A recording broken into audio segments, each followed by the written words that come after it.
Look at that. Look at that thing. It's coming after me in an HV. Oh my goodness. Oh my gosh, it's inside. Oh boy. Oh boy. Welcome back, Galactic Survivalists. We are continuing to explore, and I am having a heck of a time with my HV. So, hooray for me. I'm gonna go ahead and make some 50 mil rounds.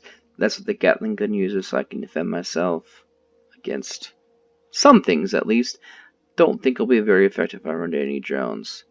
But every unit you make is 100 count. But I'm still gonna make 10 of them, so I'll have 1,000 rounds. I'm also gonna go ahead and make some more biofuel. That way I can keep my ship up and running. Another cool thing to know is you can deposit biofuel into wherever you want to deposit, into one of your vehicles or your base. If you hit manage, and it says right now my total content is 187 and my capacity is 600. So if I withdraw 100 fuel, go on the withdraw button, it transforms it into Promethium fuel packs, which then can be used to make things that biofuel cannot be used to make. It's a kind of cool trick to know. I am looking. I'm gonna head towards that Promethium I found earlier. Can't go in the water because most HVs can, but my HV is too heavy and all it does is sink. Look at that. See that? Let's see if I can see it. I am being attacked from behind by a freaking creepy. That is crazy. Look at that. Look at that thing. It's coming after me in an HV. Oh my goodness. Oh my gosh, it's inside. Oh boy. Oh boy. And this is why I cannot go in the water. This HV is just too heavy. It doesn't have enough thrust.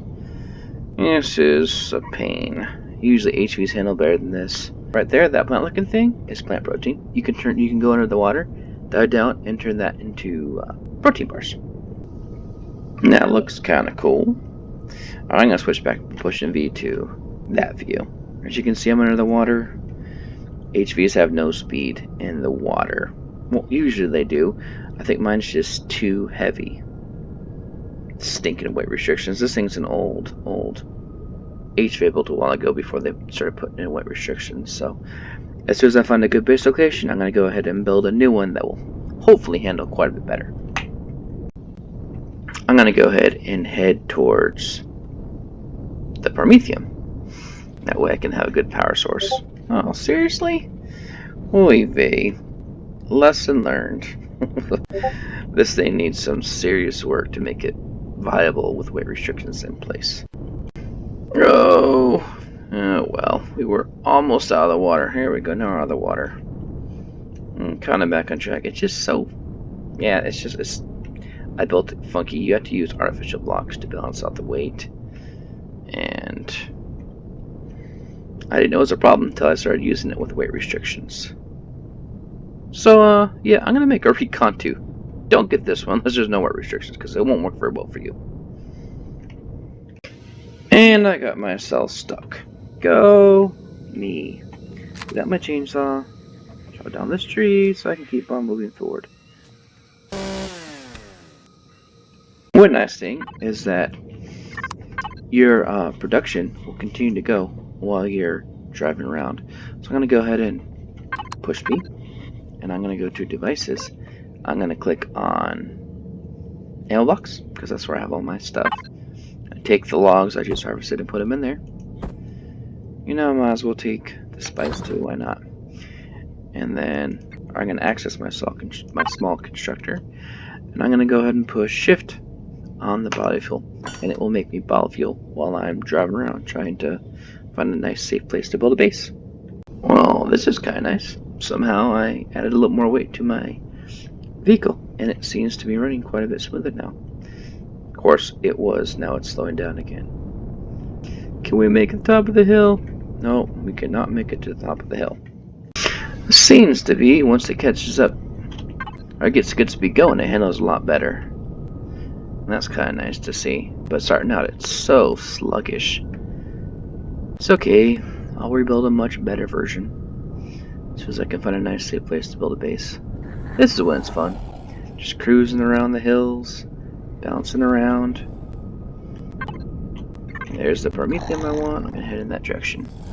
Spider's nest I could kill, but I'm not too concerned about it. But I will point out something interesting about a spider's nest. If you find one,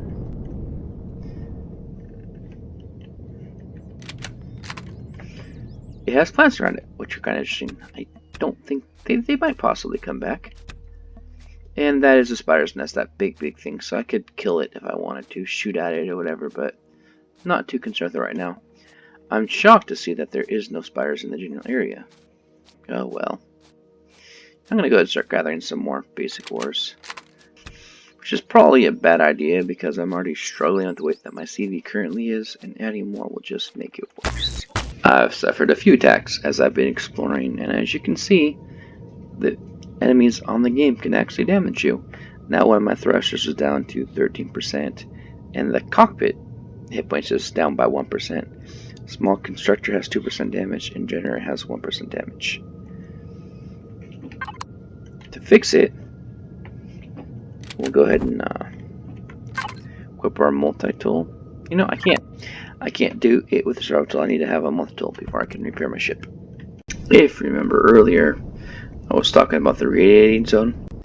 I couldn't handle it with the basic suit of armor, but now that I have light armor on, I actually can stay in the radiation zone and not get radiation sickness. It's a weird place, the radiation zone. You can tell by these crazy looking plants. Kind of weird, kind of creepy. Green cloud. Not a pretty looking place. If you look at my spacesuit, you can see that the temperature outside is 123 degrees, but light armor can handle that. And you also see the radiation is at 4. The light armor spacesuit can handle 4 radiation rads before it starts affecting you. And as I explore in the radiated zone, I got spiders. Stinking spiders. Oh, I killed them all. Ooh, not taking damage. Light armor can handle better than no armor, for sure. Where are you, you last spider? I see, there you are. Die. Die. Alright, takes care of that problem.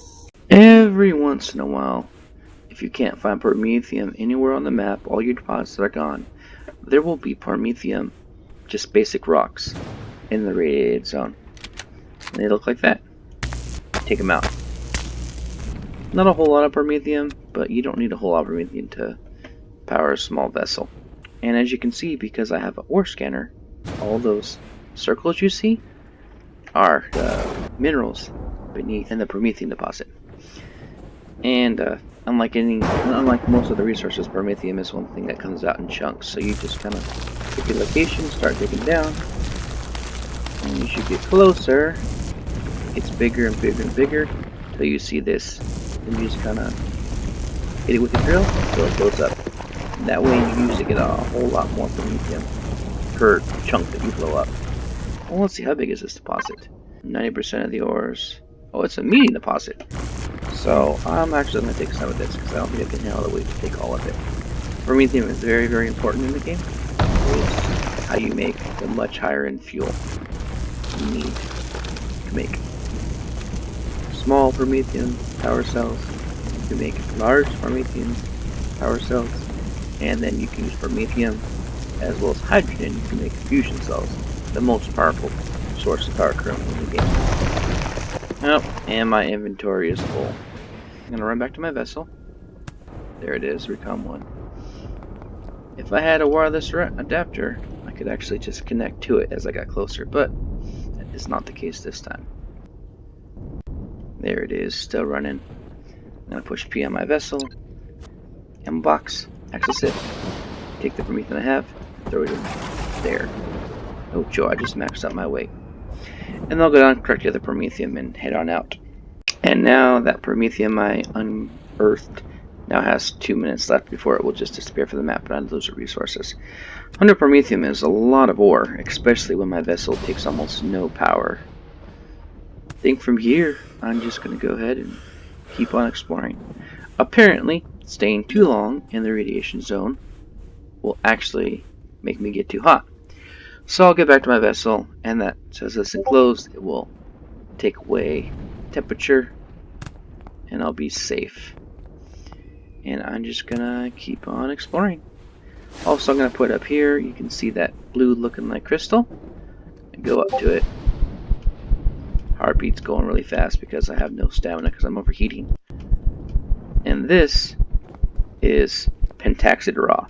Pentaxid Raw has two different forms. It's what you use for your hyperdrive and to power your shields. But it has Elemental Pentaxid and it has Processed Pentaxid. Elemental Pentaxid is used for higher medical stuff, whereas the Refined Pentaxid is used to power your shields and to power your warp drive. Promethean power cells are way better than biofuel, so I'm going to access my small constructor. I'm going to take the fuel that I have. It's coming out of the cargo harvester box, so I gotta go to the cargo harvester box and grab it. And then I'm going to go back, access my small constructor, and I'm going to start making Promethean's fuel packs. It says its fuel value is 30 PU, which is nice. Biofuel is 10 PU, so fuel packs are 3 times better than biofuel, and they're twice as heavy. So, yeah, make fuel packs when you can. I'm gonna go ahead and take our biofuel, dump it in here. You know, I'm gonna have 20. Let's save 5 of it, and put the other 15 to power up my fuel tanks. Because I'm running my constructor, it takes a lot more power. And currently, I have 20 minutes of power left because of the constructor. As soon as the constructor quits working, then I'll have a lot more power. It's another good thing to remember when you have a CV or you have a base, turn off things you're not using, because all the excess power drains can affect you in the long run. The only thing I keep running is if on space I keep my oxygen running and I keep my grow light so my plants won't die, and everything else gets shut off except for when I'm using it. On a planet, it's not as important. It's usually easier to get resources, but why waste the power if you can just turn it off if you're not using it? When I come back, I'm going to just keep on exploring and try to find that perfect base location to start building the base. Well, thank you for watching my video. Hit that subscribe button. Click on the bell on the top to get notified when I update videos. Leave your comments and likes, any questions you have, and I will look at them and get back to you as soon as I can. Thank you, and until next time, keep surviving.